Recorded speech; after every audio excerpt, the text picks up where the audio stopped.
اب اس کے بعد دیکھیے کہ جیسے میں نے کہا کہ یہ جو دعا ہے، دعا عام طور پر تو عموماً آپ لوگوں کو سب کو معلوم ہوگی، لیکن حدیث کے جو الفاظ ہیں اس کو بھی ذہن میں رکھیے انشاءاللہ تعالیٰ۔ تو اس میں جو الفاظ بتائے گئے،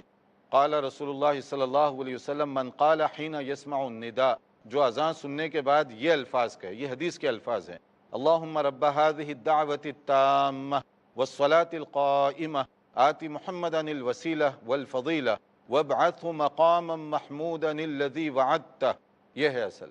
اس کے بعد ایک اور اس میں اشہد ان لا الہ الا اللہ جو جنرل دعا ہے، ورنہ اصل اذان کے بعد کی دعا اتنی ہی ہے۔ اب اس میں بہت سارے لوگ اپنی طرف سے کچھ جملے لگا لیے، اپنی طرف سے کچھ، دعا کے طور پہ تو وہ اچھے ہیں، مگر عبادت میں اپنی طرف سے کوئی جملے اضافہ نہ کیے جائیں تو وہ زیادہ بہتر، مناسب اور صحیح طریقہ ہوگا۔ اسی طرح سے دعا سے پہلے اگر آدمی درود پڑھ لے، اور ایک اور حدیث میں جیسے آتا ہے رضیت باللہ ربا وبالاسلام دینا وبمحمد نبی و رسولہ، تو یہ بھی اس کے لیے زیادہ بہتر شکل ہوگی اس کے بعد۔